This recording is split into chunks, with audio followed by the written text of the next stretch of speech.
नमस्कार दोस्तों, स्वागत है फिर से हमारे इस चैनल कृपा महादेव टिप्स पर। अगर आप भी अपनी लाइफ में कुछ सीखने की चाह रखते हैं तो हमारे इस चैनल को सब्सक्राइब करें। हे माता लक्ष्मी, आपके इस वीडियो को जो भी लाइक करें उसके जीवन में कभी दुख दर्द मत आने देना। 90% लोग जानते ही नहीं हैं कि चुटकी भर नमक कैसे आखिर उनका सोया भाग्य जगह सकता है। नमक माता लक्ष्मी की कारक वस्तु है।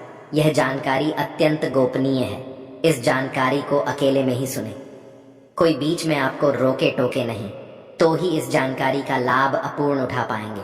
नमक के बारे में तो आप सभी लोग जानते होंगे, क्योंकि घर में इस्तेमाल होने वाली यह एक बिल्कुल ही आम वस्तु है। लेकिन क्या आप जानते हैं कि नमक का इस्तेमाल तंत्र प्रयोग में और मंत्र साधना में काफी ज्यादा अधिक किया जाता है। बल्कि धनतेरस पर कुछ ऐसे शक्तिशाली उपाय होते हैं जो नमक से जुड़े हुए हैं, और यह एक दंत रोग उपाय होते हैं। अगर इन्हें कर लिया जाए तो जीवन से हर प्रकार की निर्धनता बिल्कुल ही समाप्त हो जाती है, क्योंकि नमक को ही माता लक्ष्मी का मूल स्थान बताया गया है। समुद्र से माता लक्ष्मी उत्पन्न हुई है, और समुद्र खारा इसलिए होता है क्योंकि नमक की मात्रा में ज्यादा अधिक होती है। नमक तो वैसे भी हर प्रकार की नकारात्मक ऊर्जाओं को अपने अंदर सोखने के लिए विशेष और खास होता है। इसका इस्तेमाल दुनिया भर के तमाम एलर्जी आ रही है कि प्रैक्टिस करने वाले हमेशा ही करते हैं। आपने अपनी नानी या दादी भी नमक के प्रयोग करते हुए देखी होगी, जैसे नजर उतारना, नामक चलाना आदि सब बहुत पुराने उपाय हैं जो पहले के जमाने के लोग इनकी अहमियत भली भांति जानते थे। इसलिए वह कभी उदास या हताश नहीं रहते थे। गम में भी उनको बहुत सुकून था, क्योंकि शांति केवल ऊर्जाओं से प्राप्त होती है। इसीलिए आज के इस वीडियो में हम आपको बताएंगे कि धनतेरस पर अपने घर में इस्तेमाल होने वाले नमक से आप कितने ज्यादा खास प्रयोग कर सकते हैं। क्योंकि काफी लोग हमसे इस बारे में पूछते हैं कि उनके जीवन में पितृ दोष है, कुलदेवी उनकी रोष है, कुलदेवी की कृपा उनको प्राप्त हो। अगर कुलदेवी रुष्ट रहती है तो इसी के कारण घर में हमेशा ही संकट बने रहते हैं, धन की परेशानी बनी रहती है, क्योंकि कुलदेवी माँ लक्ष्मी को निमंत्रण भेज घर में बुलाती है। कुलदेवी माँ लक्ष्मी की गर्ह भी होती है। आप खुद सोचिए, जिस घर में कुलदेवी की कृपा ही ना हो तो वहां कैसे आखिर महालक्ष्मी महान आएंगे। तो आपको बता दें कि धनतेरस जो दिन होता है और इसी के साथ दीपावली का दिन होता है, ये एक बहुत ही ज्यादा विशेष और खास दिन होते हैं। इन दिनों पर ही साधना करके बड़े बड़े राजा महाराजा ने संकेत दिया है। ऋषि मुनि ने कहा है कि अगर किसी व्यक्ति को अपार धन की कामना हो तो धन रस का देने एवं दिवाली का दिन सर्वश्रेष्ठ है। इन दिनों पर खास चीज करना मतलब माता लक्ष्मी को सिद्ध करने के बाद खबर है। इस दिन माँ लक्ष्मी धरती पर ही विराजमान रहती है। धनतेरस दिवाली पर वो सभी अपने भक्तों को यह देखती हैं कि कौन क्या कर रहा है, कैसे काम कर रहा है, दूसरों की मदद आखिर कर रहा है कि नहीं। दिल का साफ व्यक्ति कभी निर्धन नहीं रह सकता। यह बात खुद माँ लक्ष्मी ने विष्णु भगवान को तो बताई थी। जब विष्णु भगवान उनसे सुख समृद्धि का रहस्य पूछ रहे थे, उन्होंने बताया कि जो व्यक्ति मन का साफ है, परोपकारी है, चंचल है, भोला है, पेड़ पौधों और पशुओं को देख जो व्यक्ति प्रसन्न होता है, उस पर मेरी कृपा सदैव बनी रहती है। ऐसा व्यक्ति सभी देवी देवता को भाता है। धनतेरस का दिन जो होता है, इसे बिल्कुल खाली नहीं जाने देना चाहिए, क्योंकि इस दिन माँ को प्रसन्न कर उनका आशीर्वाद पाया जा सकता है। बिल्कुल सरलता के साथ इस वीडियो में सभी बातें हम आपको बताएंगे कि करके, जिससे आप अपना जीवन सुखमय बना पाएंगे। हमारे चैनल स्पिरिचुअल 3 का उद्देश्य केवल जनहित एवं जन कल्याण है।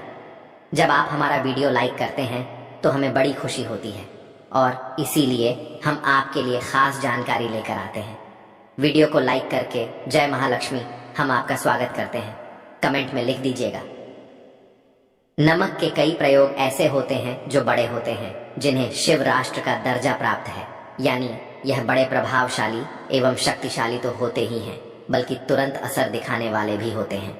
ये जानकारी आपको कोई नहीं बताएगा। ज्ञानवर्धक जानकारी हमेशा जीवन में रुकने से रोकती है। जीवन तो दुखों का संसार कहा गया है, लेकिन जिसके पास ज्ञान है वह इन दुखों के सागर में भी आदमी वाण है, सुखी है।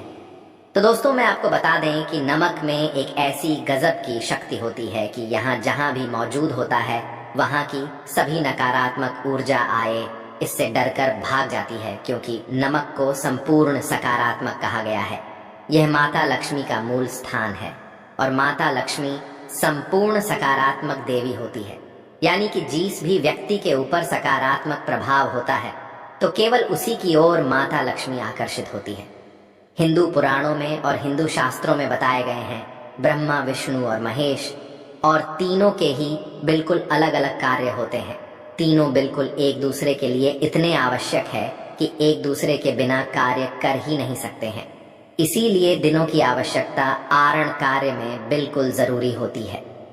तो दोस्तों, मैं आपको बता दें कि नमक में ऐसी शक्तियां मौजूद रहती हैं जो हर प्रकार के नेगेटिव इफेक्ट को समाप्त कर सके। आपने खुद भी काफी बार यह देखा होगा कि अपने आप ही ऑटोमेटिक ही कभी बहुत ज्यादा अच्छा लगने लग जाता है और कभी कभी बेफालतू में अपने आप ही मन बहुत ज्यादा विचार आने लग जाते हैं। तो आपको यह बता दें कि ऐसा अक्सर इसीलिए होता है कि जब आपके आसपास नेगेटिव ऊर्जाएं ज्यादा अधिक रहती है तब आप उदास महसूस करते हैं, और जब आपके आसपास सकारात्मक प्रभाव अधिक रहता है तब आप पॉजिटिव फील करते हैं, खुश रहते हैं और नए आइडिया आपके दिमाग में आते हैं। उस समय आप धन आकर्षण करते हैं और सुख का अनुभव करते हैं। हर इंसान केवल सुख का अनुभव करना चाहता है, क्योंकि दुख बड़ा दुखदाई है, जो संकट को जीवन में बढ़ा देता है, निर्धनता को आकर्षित करता है, दरिद्रता को बढ़ाता है।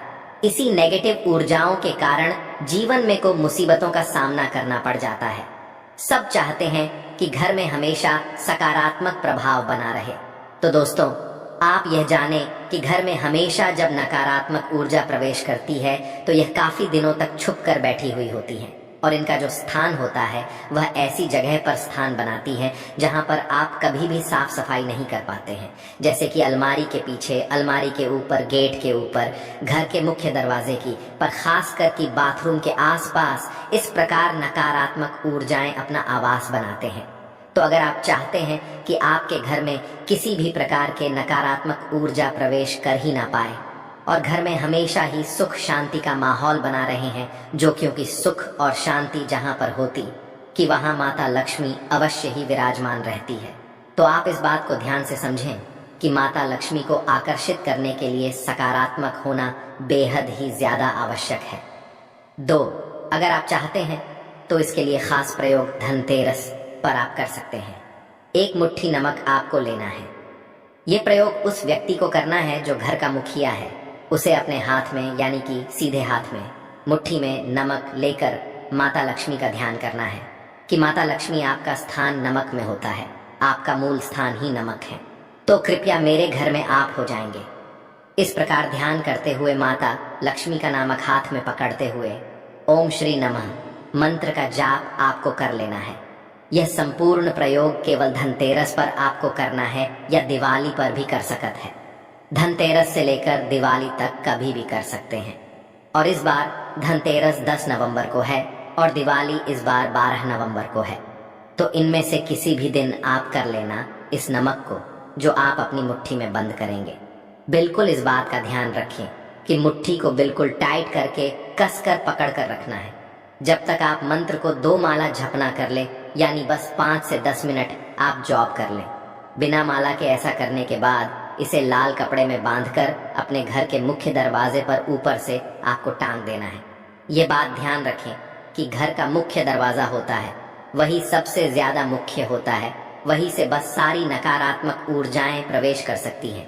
अगर आपके घर में खिड़कियां हैं तो वहां भी आप छोटी पोटली बनाकर इस प्रकार डाल सकते हैं, जिससे कोई भी नकारात्मक ऊर्जा उस खिड़की से, उस दरवाजे से प्रवेश कर ही ना पाए। आपने खुद भी काफी बार ऐसा देखा होगा कि जब आप घर से बाहर रहते हैं तो बहुत ही ज्यादा अच्छा महसूस करते रहते हैं, लेकिन जैसे ही घर के मुख्य दरवाजे में अंदर घुसते हैं तुरंत ही आपको ऐसा लगता होगा कि किसी ने मुझे पकड़ लिया है, कोई नकारात्मक शक्तियों ने पकड़ लिया है, और एकदम से बहुत ही ज्यादा उदास मन में दुखारी वगैरह लगने लग जाता है। तो यही संकेत होता है कि आपके घर में नकारात्मक ऊर्जा का वास है। तो इन सभी चीजों से बचने के लिए, अपने घर को सुख शांति से भरने के लिए और माता लक्ष्मी का स्थान अपने घर में बनाने के लिए आपको धनतेरस पर यह चीज करना बेहद आवश्यक है, क्योंकि माँ लक्ष्मी धनतेरस दिवाली तक पृथ्वी पर ही होती है। और उसी घर में प्रवेश कर दी है जहां सकारात्मक प्रभाव हो। और यह जो पोटली आप बनाएंगे इसे कुलदेवी भी प्रो होती है। बस आप घर के मुख्य दरवाजे के ऊपर साफ सफाई कर लेना और यह पोटली अवश्य ही बनाकर लगा लेना। इससे किसी नकारात्मक ऊर्जा की मजाल नहीं कि आपके घर में घुस जाए। यह बात भी आप जाने कि धनतेरस और दिवाली पर ही सबसे अधिक तंत्र प्रयोग किए जाते हैं, इसलिए कोई शत्रु पर कुछ करे नहीं तो उससे भी पोटली आपकी रक्षा करेगी। इसलिए समुद्री नमक पहले ही ले आया, यह बाजार में आसानी से मिलता है। इसी से आपको पोटली बनानी है, क्योंकि खाने वाला नामक फिल्टर होता है, योजना प्रभावशाली नहीं होता। इसी प्रकार आपको एक कांच की कटोरी में भी नमक डालकर अपने बाथरूम में रख देना है, क्योंकि वहां पर भी बहुत ज्यादा नकारात्मक ऊर्जाएं रहती हैं, छुपकर बैठी हुई होती है। तो सबसे पहले बस इन्हीं सब चीजों को दी पांव, इससे पहले आपको करके रख लेना है, जिससे माता लक्ष्मी आने के मार्ग में कोई रुकावट उत्पन्न ना हो। यह एक सुरक्षा घेरे के रूप में भी कार्य करता है कि आपको शत्रु और नकारात्मक ऊर्जा दोनों से बचा कर रखेगा। इससे आप बहुत सुखद महसूस कर पाएंगे। इसी के साथ हम आने वाले वीडियो में आपको बहुत खास साधना और प्रचंड तंत्र प्रयोग भी बताएंगे, जिन्हें आप सफलतापूर्वक कर पाएंगे, क्योंकि इस प्रयोग को करके आपका घर सुरक्षा में आ जाएगा। धनतेरस के दिन सोना चांदी, नए वाहन, घर जो धनिया के बीज खरीदना बहुत शुभ माना जाता है। धनतेरस के दिन ये चीजें खरीदने से घर में धन समृद्धि बढ़ती है। वहीं धनतेरस के दिन वर्जित बताई गई चीजें नहीं खरीदना चाहिए। आइए जानते हैं कि धनतेरस के दिन क्या नहीं खरीदना चाहिए। ज्योतिष शास्त्र में लोहे का संबंध शनिदेव से बताया गया है। धनतेरस के शुभ दिन लोहा खरीदना बहुत अशुभ होता है, लिहाजा इस शुभ दिन लोहा या लोहे से बनी चीजें भूलकर भी नहीं खरीदना चाहिए। भी लोहे से ही बनता है, लिहाजा धनतेरस के दिन स्टील के बर्तन भी नहीं खरीदे, बल्कि धनतेरस के दिन तांबा पीतल के बर्तन ले। गाज और प्लास्टिक की चीजें जल्दी टूटने फूटने वाली होती है, साथ ही इन पर राहु का प्रभाव होता है। इसीलिए धनतेरस के दिन कांच या प्लास्टिक की चीजें नहीं हैं। धनतेरस के दिन ये चीजें खरीदने से घर में गंगा करती है। धनतेरस के दिन चाकू कैंची जैसी नुकीली और धारदार चीजें भी नहीं खरीदना चाहिए। धनतेरस का दिन धन समृद्धि पाने के लिए बेहद शुभ होता है। इस दिन नुकीली चीजें खरीदने से घर में नकारात्मकता और गरीबी बढ़ती है। धनतेरस के दिन यमराज के निमित्त जिस घर में दीप दान किया जाता है वहां अकाल मृत्यु नहीं होती है। धनतेरस की शाम को मुख्य द्वार पर दे रहे हैं और घर के अंदर भी दीप जलाने होते हैं, लेकिन यम के नाम का दीपक परिवार के सभी सदस्यों के घर आने और खाने पीने के बाद सोते समय जलाया जाता है। इस द्वीप को जलाने के लिए पुराने दीपक का उपयोग किया जाता है, जिसमें सरसों का तेल डाला जाता है। कई घरों में इस दिन रात को घर का सबसे बुजुर्ग सदस्य एक दिया जलाकर पूरे घर में घुमाता है और फिर उसे लेकर घर से बाहर कहीं दूर रख कर आता है। घर के अन्य सदस्य अंदर रहते हैं और इस दिए को नहीं देखते हैं। ये दिया यम का दिया कहलाता है। माना जाता है कि पूरे घर में इसे घुमाकर बाहर ले जाने से सभी बुराइयां और कथित बुरी शक्तियां खत्म हो जाती हैं। तो दोस्तों, आज की यह वीडियो आपको पसंद आई हो तो हमारे चैनल डी अंशु वॉइस को सब्सक्राइब करना ना भूले। जय माता दी और कमेंट में अपनी राशि बताना ना भूले। धन्यवाद।